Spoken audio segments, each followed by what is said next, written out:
Hello everybody, I am Zenith Rule, and welcome back to the Disney Debate, where Kat Mac, Y2Star, and I discuss Disney films and Disney products and other stuff in the Disney sphere of influence.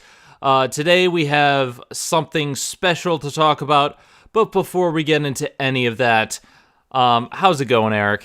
It's going pretty well. It's been a crazy couple of weeks. I mean, I'm planning on moving into my new apartment not next month, but February.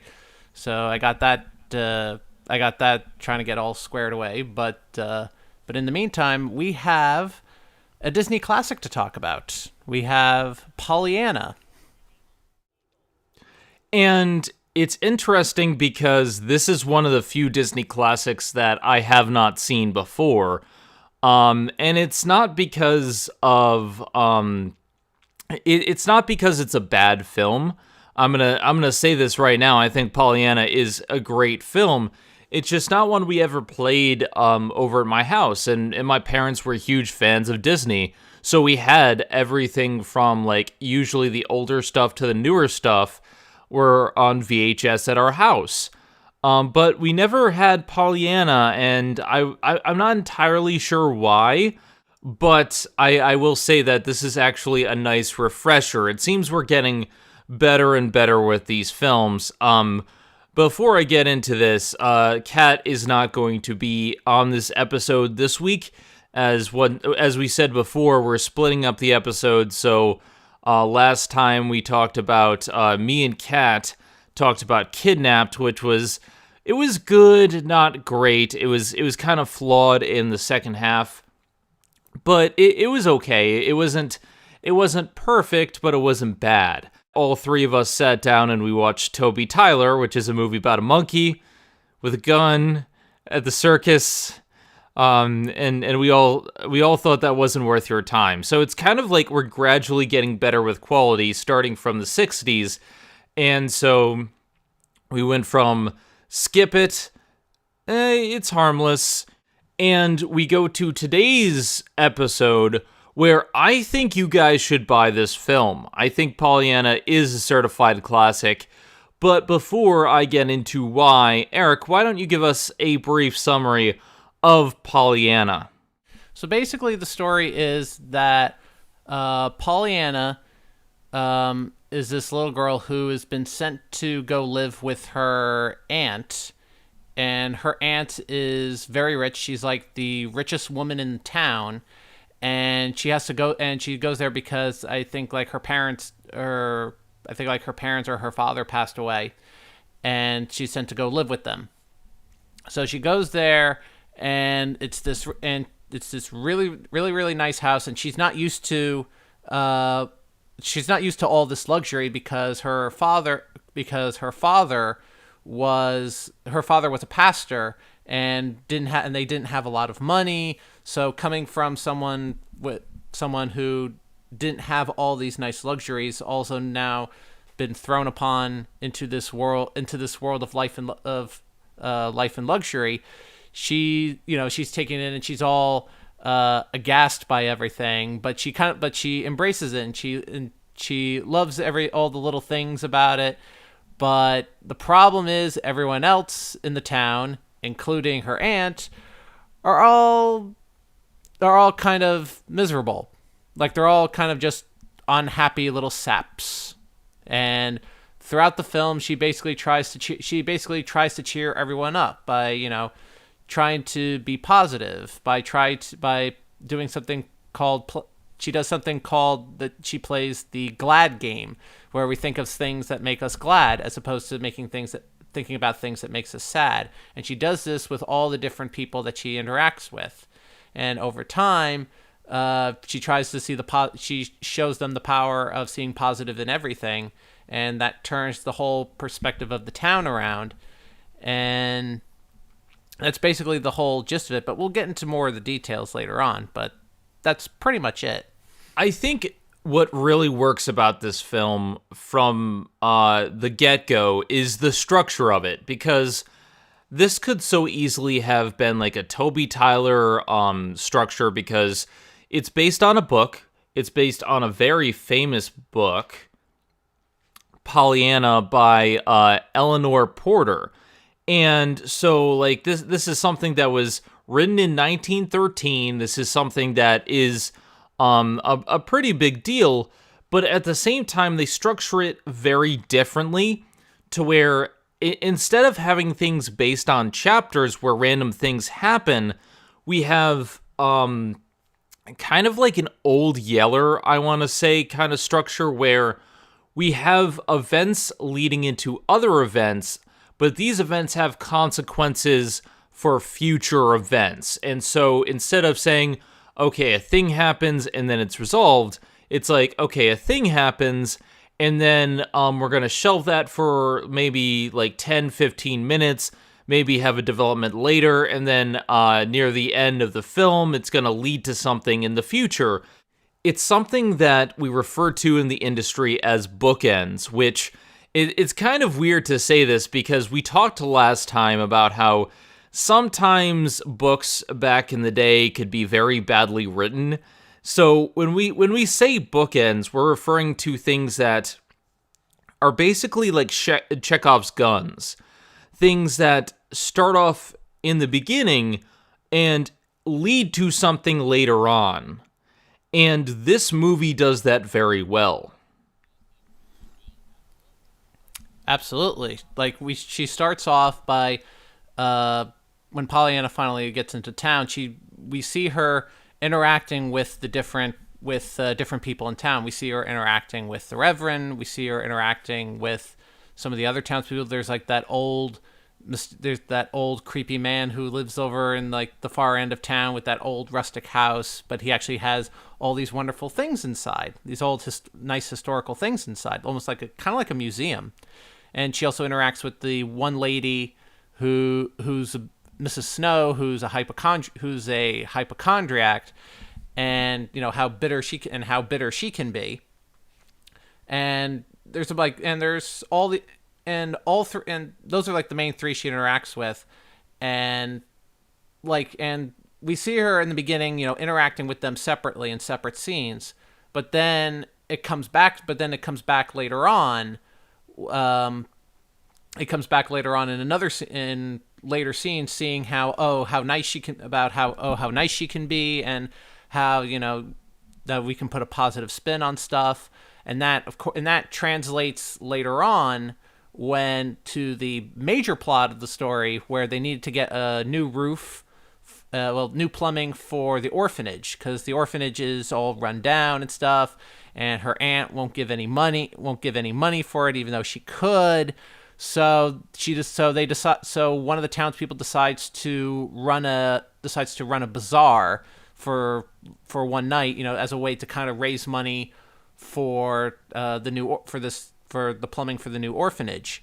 So without the aunt's consent. So they decide to do that, and Pollyanna goes around and gets the people that she interacted with involved, saying, oh, you could do this for the bazaar, or you could sell these crystals, or you can make these quilts, all these things that they could sell for the bazaar, and the money would go towards fixing the orphanage.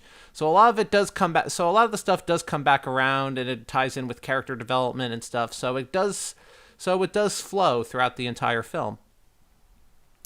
And at the center of everything is Pollyanna herself, and she is kind of an interesting character because in the wrong hands, this kind of child character could be very annoying. I was going to say, I was afraid of that because I think maybe it's because we've seen so many Disney movies now with a lot of child actors, and some of them have been, overall it's been kind of a mixed bag. Like, some have been good, some have been bad, but this one I was kind of afraid, like, oh, is this going to be bad because not to mention the kid who plays Arliss is in this one too, so... Yeah, it's kind of funny because a lot of the bad acting when it comes to child actors in the Disney films we've seen comes back to Arliss. And again, I keep forgetting the actor's name, but I always refer to him as Arliss because that's the way he was introduced.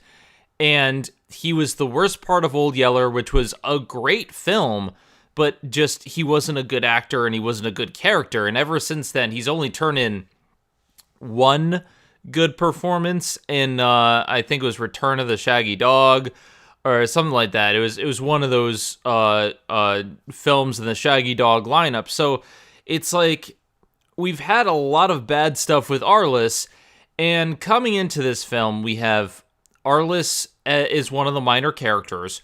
We have Pollyanna, who's also played by a child actress, and we have a lot of other adults, but it's mainly focused on these two characters. Well, I mean, Arliss isn't really a major focus, but he does have a tie-in to the main plot, so I guess you could call him a main character. But the film basically, like, lives and dies based on how well Pollyanna acts in this film. Because if you got someone who could not act, or if the film dated itself to the point where this actress was not enjoyable, it just, it's the whole crux of the film, and without anything good for Pollyanna, it really would not work. With that being said, I do think Pollyanna is the lifeblood of this film, and she really makes it work. The actress does a fantastic job of making it believable.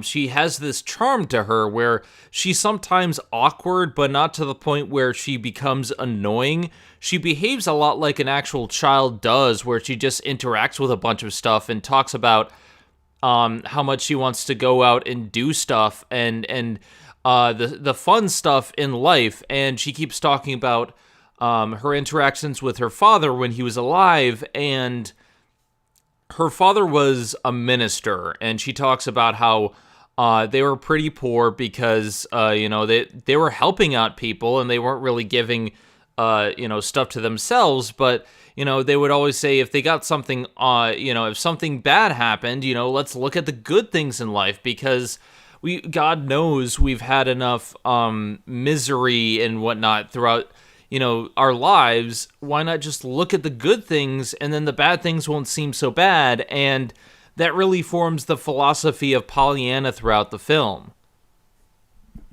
Yeah, absolutely. And that's the real takeaway from this is the whole positive thinking. And going back to the actress, her name is Hayley Mills, and this is actually the first of 6 films that we're going to be seeing as we continue on throughout the 60s or so, because she was a pretty staple actress for Disney for quite a while. In fact, her performance here in Pollyanna earned her an Academy Juvenile Award. This was back in the early days of the Academy Awards, where they gave an Academy Award for child performances, for child actors and stuff like that. It was a separate it was its own category. It was eventually I don't remember the exact year when it was discontinued. I want to say it was discontinued in like the late 60s or so. And then after that, it was just, Best Actor and Best Actress. But this also shows how well her performance was. And this was a really good performance from her. So I'm interested in seeing where it's going to go on from here, because I may have to double check on this, but I think she was also in was she in Parent Trap also? Yes, she was in the Parent Trap, and she, from what I understand and from what everyone keeps telling me, the Parent Trap is, the original Parent Trap is actually really good. I haven't seen it. I've only seen the one with Lindsay Lohan, but the difference I see here is that, someone like Arliss turns in a passable performance in some cases. Like, he's believable as an actor, he's just annoying as a character, and a lot of it comes through in the delivery, but a lot of that is the time. Hayley Mills is actually just a fantastic actress, and she's not hampered by the acting of the time. She's not forced to squint or all the other things that boy actors had to do back then. She just has to act like a little girl, and she has a lot more to her character than we get from a lot of, like, people back in those days. Like, I like Old Yeller, and we've talked a lot about how it works after all these years, but if you look back on it, a lot of it is working because of the plot and the situations going on, not as much the characters, because to be honest, back then, like, there wasn't really much you could do outside of live on a farm. Like, life was about, like, work and stuff like that, and they were just showcasing that life, and so there wasn't really much character you can bring out. But here, there's so much more nuance, and there's so much more that you can do with Pollyanna. For example, she has a lot of really, like, little quirks and stuff that she does, and she has a very big charm to her character, where she can approach the most curmudgeon-y, like the worst people in the film, and she can somehow turn them and melt their hearts and find the good in them. And there's a big part in the film where she talks about how her dad found all the happy passages and said that, we need to stop spending time looking for the bad, because if we look for bad things in people, that's all we will ever see. Whereas if we look for the good, if we look for the good in people, the good in people will be brought out. And she's able to do this by going around and behaving this way. It's a very infectious manner that she has.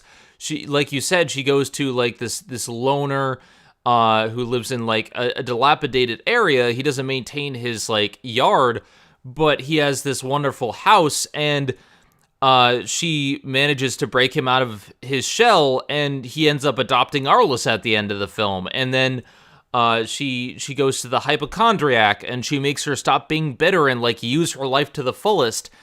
And these are not things that really like are determined by the plot. These are things that her character drives forward, and I think without her character, we really wouldn't have a plot. Yeah, really. I mean, she is the driving force behind this film, and she does a fantastic job with it. Actually, it's funny you didn't mention my favorite one that she helps out, and that's the Reverend.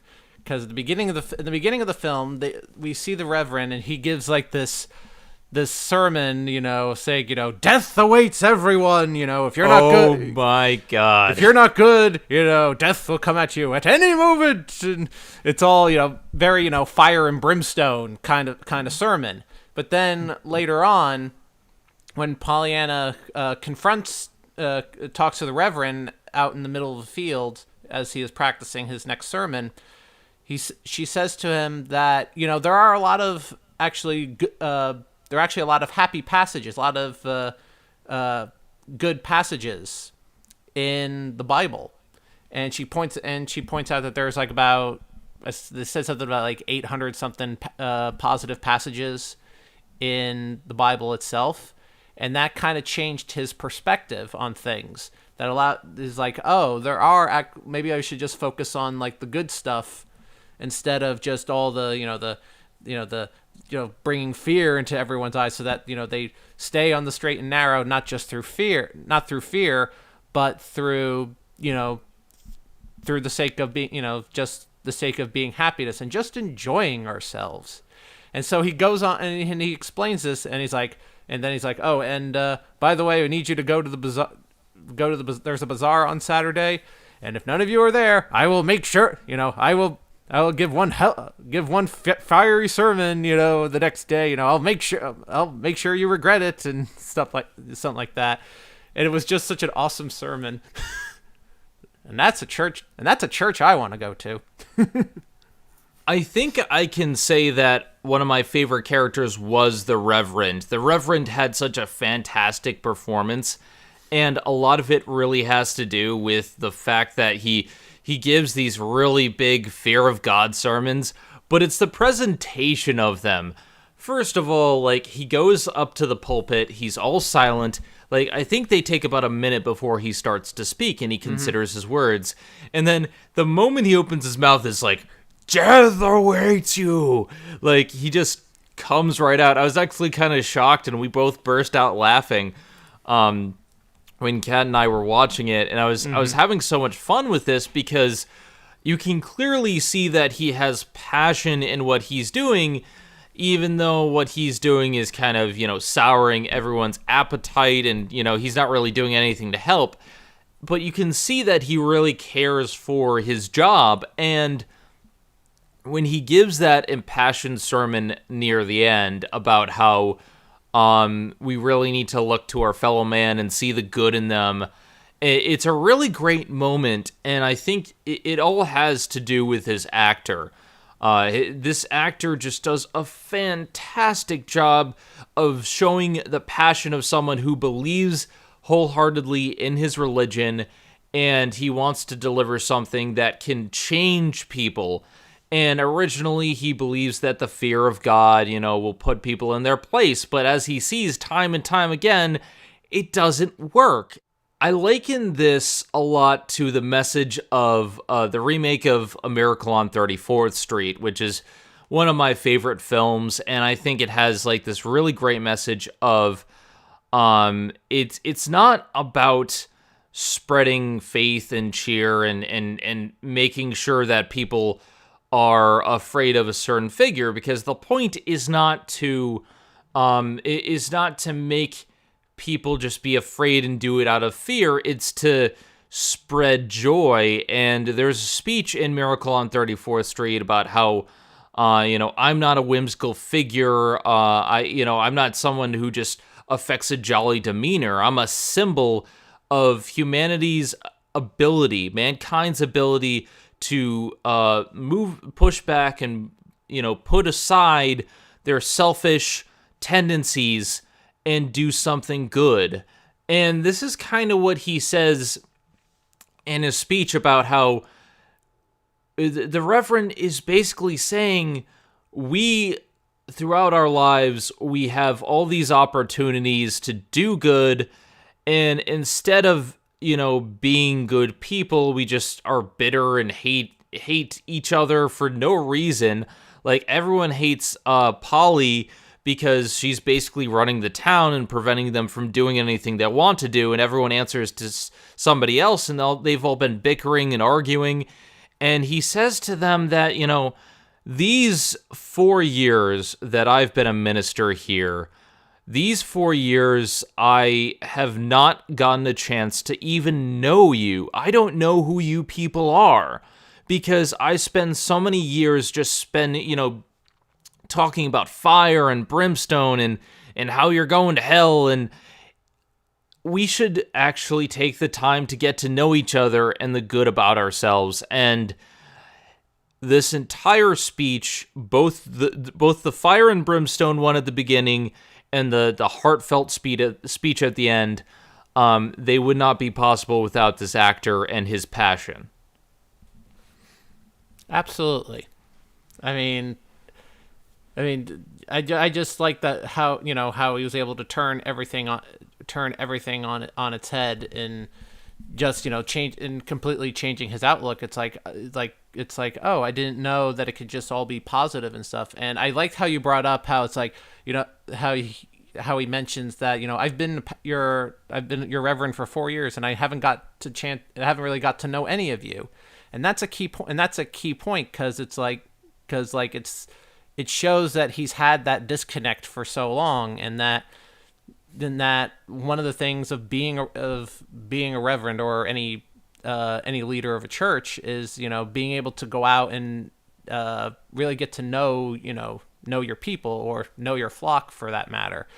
And I'm glad they brought that up, because it's like, oh, we should really be getting to know each other. And yeah, that's a very good point about that.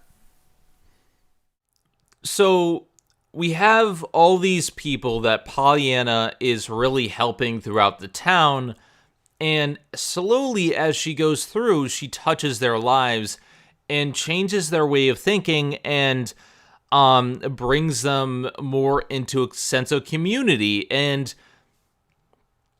I think the interesting thing about this film is that from the start of the film, I didn't really like a lot of these characters. They all seemed very bitter and very absorbed in minor problems, and they all seemed very standoffish. But I think as the film goes on, Pollyanna really starts to heal their hearts as you can see these characters change. These characters that I did not particularly care for at first become some of my favorite characters in the film, and that's a case of really good writing. You don't always have to have a dynamic character or a character that's likable if it has flaws, but you really have to show why we should care for a character. Sometimes you can get across a character that's despicable and make them likable. I mean, just look at the Grinch. But here, why this works is that these are characters who at first I'm just like, I don't like anyone in this town. This is a bad town.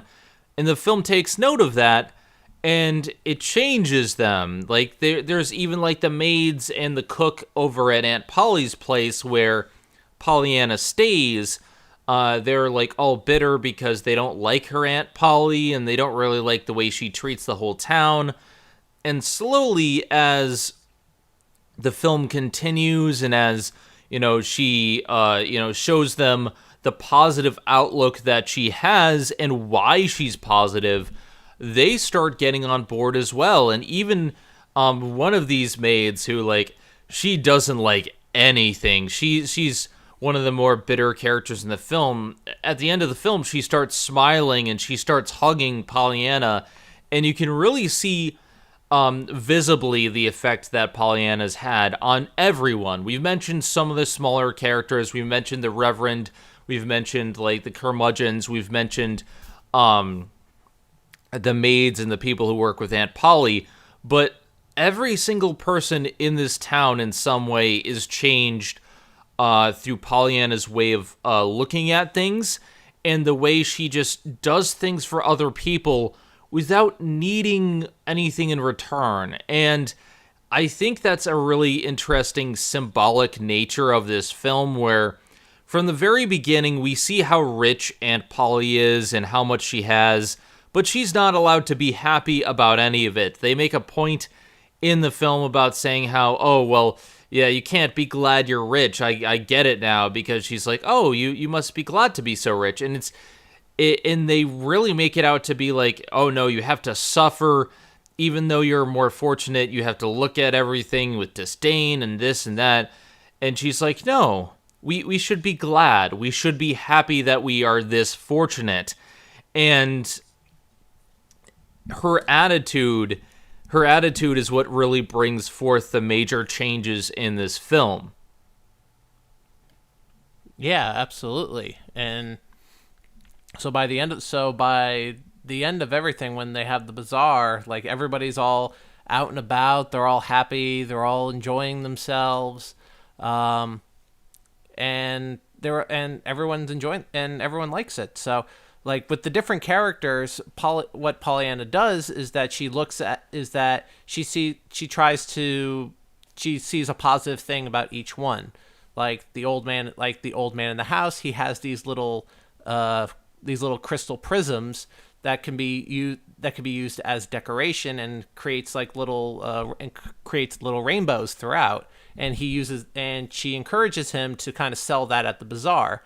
When she meets Mrs. Snow, she realizes that she can actually do like quilts and stuff, and encourages her to make a series of quilts for the bazaar, and got her to change her perspective. Well, that, and also showing the prisms as well. That was actually what did it, but also made her realize, oh wait, you have all these quilts and stuff. You can contribute by making quilts. Those are like two of the primary examples for how she was able to change the outlook on these people. And throughout the town, she touches the hearts of everyone. I think one of the big points of the movie for her character is that she goes to Mrs. Snow and talks to her about the quilt, like you said, but she keeps getting interrupted when she's talking to Mrs. Snow by the mortician, sizing her up for the coffin, and they're picking things out. And she's just like, I don't think you should, think about death. You should be thinking about life. And there's this whole big thing about, like, how, well, she's ruining this guy's business. But at the same time, she keeps saying, like, who cares how sick you are, You can still do so much with your life. Think about living. Think about what to do with the time that you have alive instead of just being miserable. And in some ways, I think this is the main philosophy of the film. It's like, you have a life, as bad as it can be sometimes, and God knows, like, it can get bad. Use it. Use your life. Go out and live. It does no good to yourself to just be miserable all the time and just, think about, how bad things are, because that doesn't change that things are bad. Go out, live life. And that is really a big part of the lesson of this film. Yeah, absolutely. Despite everything, despite a lot of bad stuff that you might have, you can still try and find something positive with it. And that's that's a message that resonates so well, and I think that's what makes it a classic. But I want to get into the ending a bit, because on the one side it's tragic, and on the other side it kind of bothers me a little bit, and I'll explain why. So they go out, they have the bazaar, and everybody's happy. Everybody's happy. They're raising enough money. I think they did raise enough money, and keep in mind that Pollyanna had to sneak out because her aunt didn't want her to go out to the bazaar or whatever. So she sneaks out, and her room is like on the top floor of the mansion. So she's able to climb out of the window, climb down a tree, and was able to go to the bazaar that night. So on the way back, she also won a doll from one of the games that they had, and she's taking her doll home with her, and she climbs up the tree. And she tries to make the jump back into her bedroom, and with the doll still in her hand. She jumps over with the doll in her hand, and she's like hanging on and she's barely hanging on. So she's barely hanging on to the windowsill, and eventually she starts slipping and she falls. She falls like 3 or 4 stories down, all the to the ground, and everyone is shocked, and they find her and they take her into the house, and in the very next scene they find out that she's paralyzed from the waist down. The one problem I have with this is that she's up in the tree, and she's about a good jumping distance away from the windowsill, but she still has the doll in her hand. The one thing that still bothers me is that she has the doll in her hand, and yet doesn't think to toss the doll into the bedroom, so that way she can have both her hands free, so she can make the jump and grab onto the windowsill and climb herself back in. That's the one thing that kind of bothers. I know it's a logical thing, but why didn't she do that? That's my one gripe I have with this film. All of this could have been prevented if she just knew to just toss the doll into the room first. My one possible thing to say in defense of that, perhaps she didn't want to damage the doll. She did say when she was young they were too poor to afford a doll, and they were about to acquire one from something like the Salvation Army or something like that, where they would send a doll to those in need, but she got crutches instead, and so maybe she just doesn't really want to get rid of the doll or damage it, because, this is like something she's dreamed about, and, she probably really doesn't want to damage it. I don't know. The doll seemed sturdy to me. Maybe it's just me, but also the bed wasn't that far away from the windowsill either. She could have easily just tossed it and tried to aim for the bed and just have it land softly on the bed. That is true. I mean, this is an ending that is made to like really make you cry and feel emotional, especially because the entire town comes out to see her.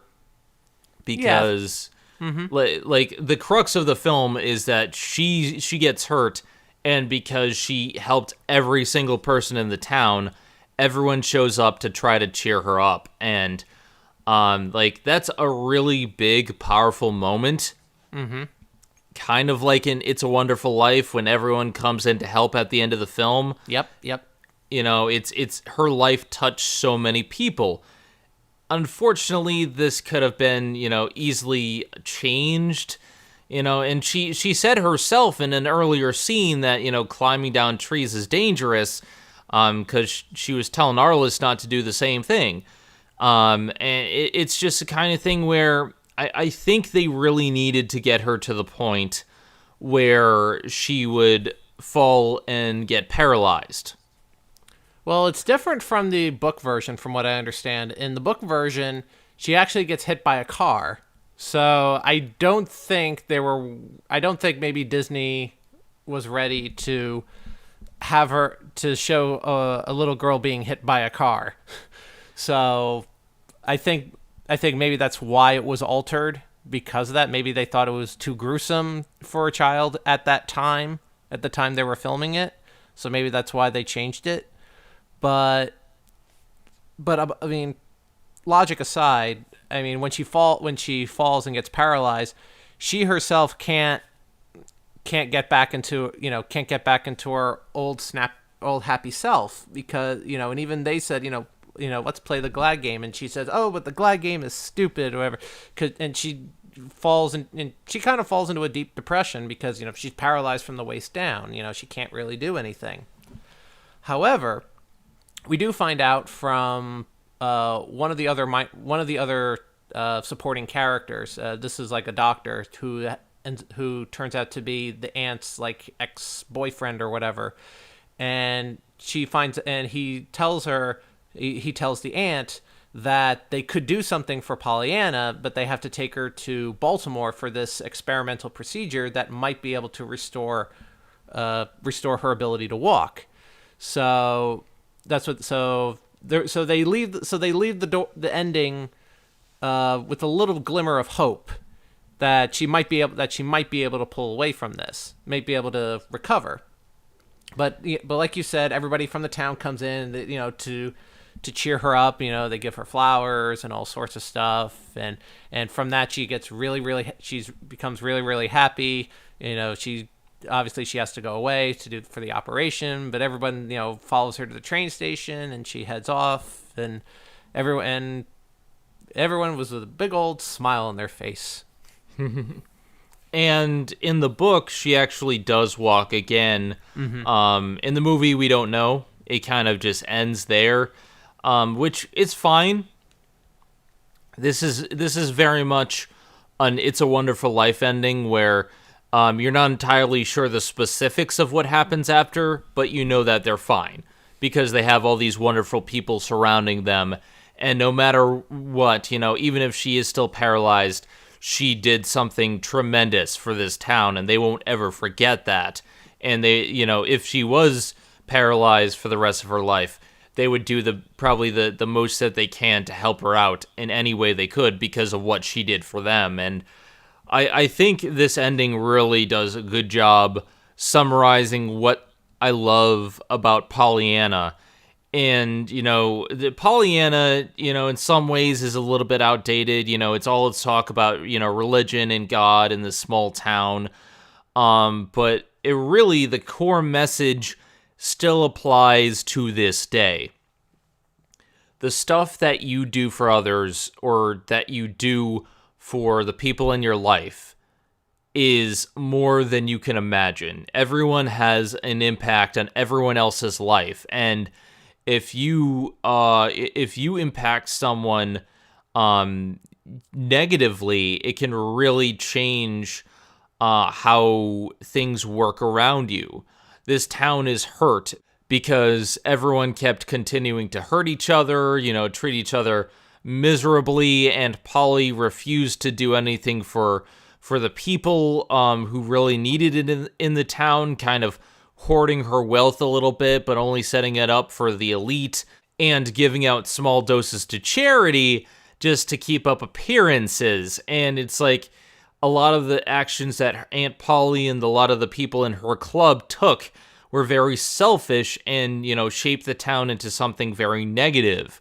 Whereas Polly, just by doing good things for others, out of the kindness of her heart, by just being a cheerful person, just, all the things that she does, simply by interacting with these people, has a ripple effect on the entire town.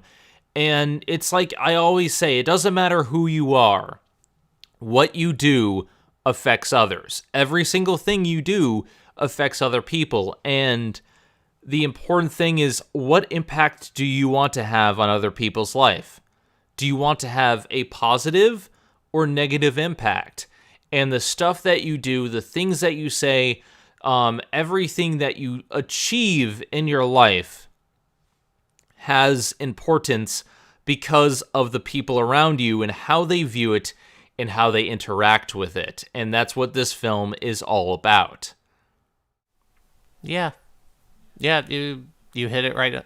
You hit it right on the head. I mean, I don't know what more I could add to that, but that's what it comes down to is, how you affect others and how you want to affect others, and if you want to do it and to do it in a positive light. All right, now that we have the major stuff out of the way, I do really want to briefly talk about Arliss in this film. Because there's not really much else to talk about. I mean, we could talk about the doctor, but he's kind of minor. There's a couple of the relationships in the film, but they're more about, interacting with Pollyanna. And honestly, I think a lot of this film should just be experienced. We touched upon the broad strokes, but a lot of this should be experienced. But Arliss, he's not as bad this time around. No, you don't really see. He's not really in the film that much. I mean, he's in a supporting role, but he's not in it. He's not in it as much, so he's not as grating. But this kind of continues our Arliss theory.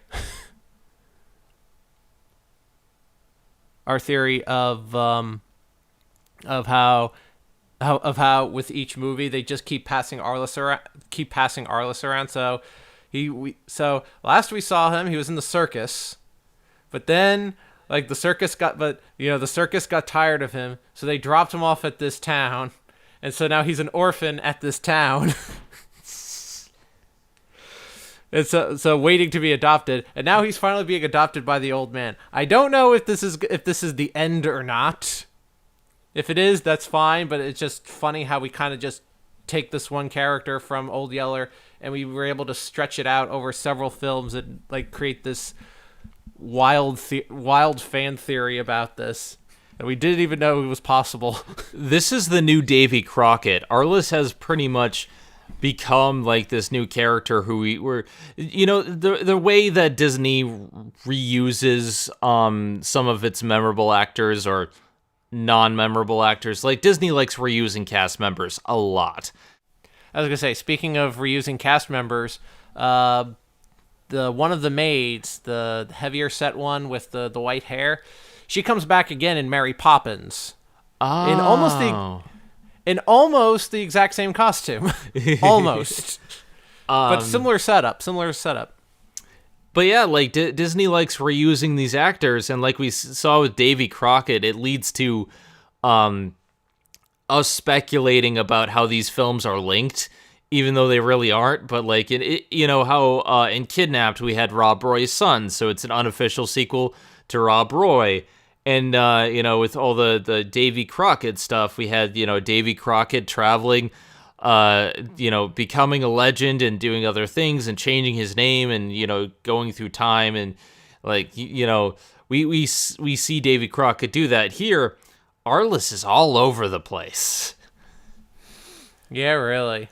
And it's funny because it shows how shows how actors worked with film studios back in the day. Because in the early days of film, especially in like the 30s, from the 30s up into the 60s, if you're an actor, you're basically you're not so much signed onto a project as so much you're signed onto a studio, because back then they saw actors as employees of the studio. So you sign on so when you sign a contract, when you make a film back then, you basically you're signing a deal with the studio itself. So whenever they needed an actor for a film, they say, "Oh, well, this person's available. They can, go work for. They can just go work for them. Go work on that project or go work for that."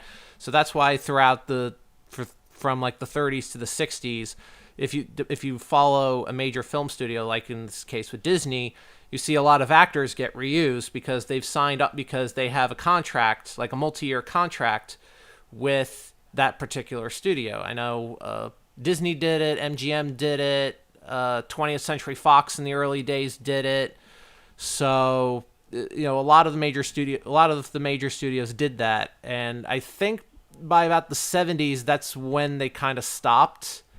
They stopped. Then it became more about having a deal with different movies. It was then made per picture as opposed to just several years with a certain studio. So that business approach changed, like I think in like the 70s or so. But it's just funny because that's how it was.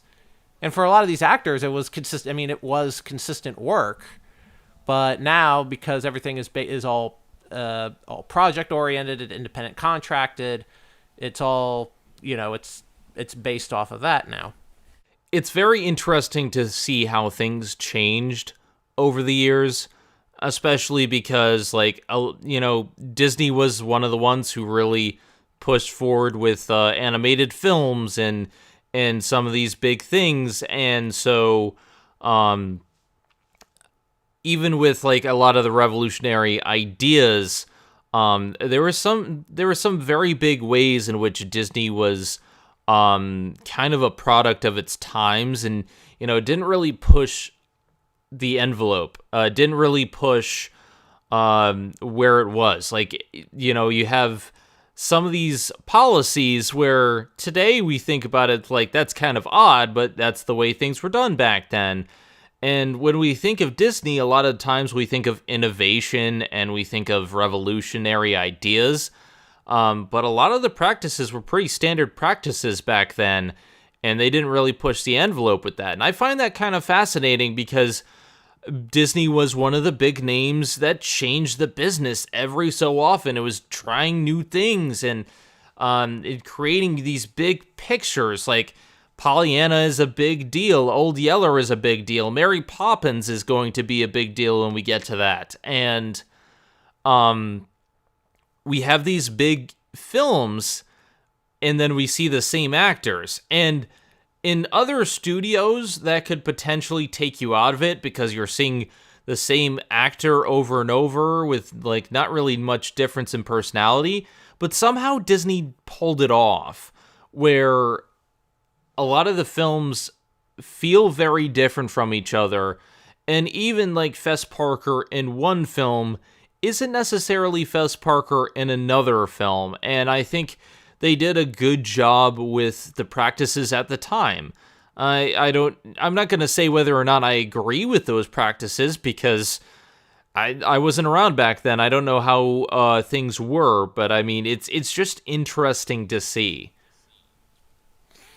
Yes. And also a lot of stuff was in-house at the time. So like a lot of major studios, more, like Universal, for example, you have the famous Universal Studios backlot, which had the backlots of all these, for like sets and stuff for all these different famous movies, that were made back in the day. And they used to do tours and stuff. But now it's just kind of, a lot of the original sets and stuff are kind of no longer there, which is kind of sad. But a lot of studios had that. They had a lot of, a lot of stuff was done in house. Nowadays, everything is done by smaller production companies, and like the studio themselves kind of like outsources pretty much everything to all these smaller companies. A lot of these smaller production companies that make the actual film themselves. That's why we see like 30 seconds of logos for all these different films now, is because everything is out, because while the studio has the distribution rights, the production and stuff, that's all done by multiple other companies. So with that, it's interesting to see how the industry has evolved from doing everything in one spot to now how everything being all spread out.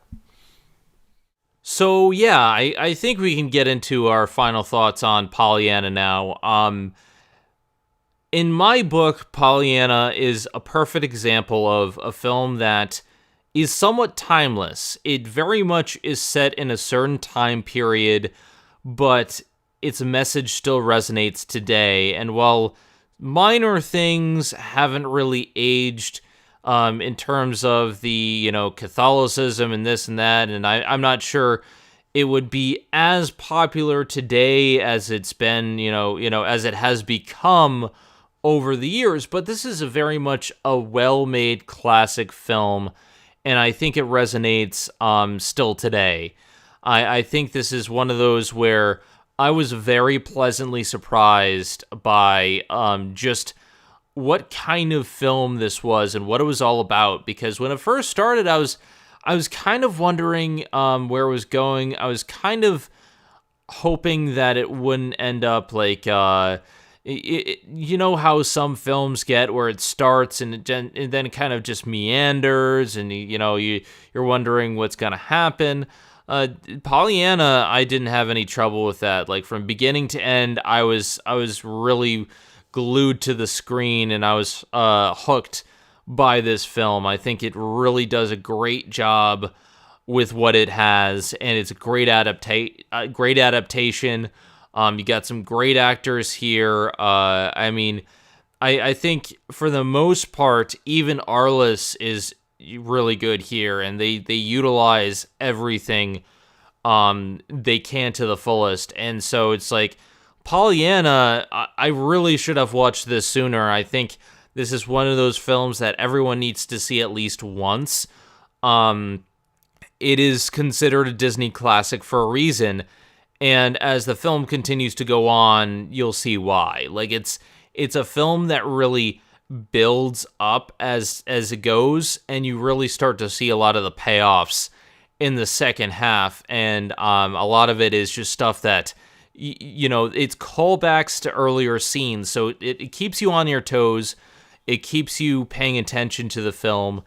It's just overall, I think Pollyanna is fantastic. It's one of Disney's top films, and thus far of the 60s, it's the best one we've seen. Yeah, it's definitely up. Yeah, it's definitely up there, and I could see why this one is a Disney classic. Like, I've heard of Pollyanna, but I never got around to watching it. So when I finally saw it, I'm like, this is actually not as bad as I thought it was going to be. Maybe it's because we've seen so many. Once again, we've seen so many child actors. It's been very hit or miss. But this one was really, really good. And I'm looking forward to seeing some of the other Hayley Mills performances. I mean, not just in The Parent Trap, but there's like a couple of other films as well. So I'm curious to see where this goes. And this one is definitely worth your time. It's definitely a must for any diehard Disney fan who hasn't seen it yet. So if you haven't, go check it out. It's definitely worth it. Yeah, I would say it's worthy of having in your collection. I think it's worth a purchase. Nowadays, it's probably pretty cheap. I watched it on the Disney Movies YouTube page. So if you just search on YouTube for Pollyanna, it'll be the first one to come up. It's just easier for us to record this way because otherwise some of these older films are hard to find. But with that said, Pollyanna should be in your collection. It is great. With that being said, we have some really big films coming up. Next time, we're going to dive into The Sign of Zorro, which, it's a Zorro film. How could it not be? How could it not be good?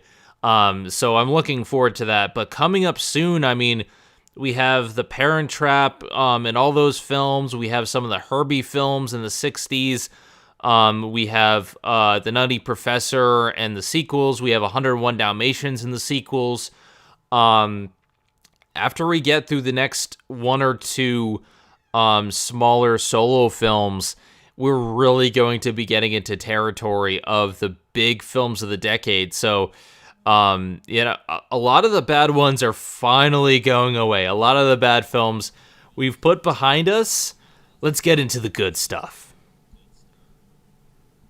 And there's quite a lot of good stuff. Anyway, with all of that being said, I am Zenith Rule. I am Y2 Staller. And we will see you guys next time when we slice a giant Z into the air as we watch The Sign of Zorro. And just remember, even if you haven't seen a film before, try it out because you may be pleasantly surprised, because classics are remembered for a reason. Have a good one, guys. Take care, everyone. Hey, this is Megami33. Thank you for watching Zenith Will Review. Don't forget to like, comment, and subscribe for more awesome videos. If you like what you see, check out the Patreon page at patreon.com/Zenith Will Review. Thank you guys so much for watching. And thanks so much to our wonderful patrons, especially Taylor Wyatt and Nero Angelo. Thank you so much for all your support. If you would like to help us out in the darkest times of Patreon, please, by all means, look up on patreon.com/Zenith Will Review, and you can see all the stuff that we offer. We have lots of content for free. None of it's hidden behind a paywall. But if you'd like to donate just a little bit, sponsor our shows, and you'll get stuff in return. We offer promotion. You can request reviews from me. Granted, it's going to take a little bit of time before I get to them, considering right now I just got out of a move. But you can request movies for me to review and other awesome stuff. So thank you very much. And don't forget to like, comment, subscribe, click on that bell, because you can get all the notifications, all the videos that I upload. Anyway, thanks for watching, and we will see you guys next time.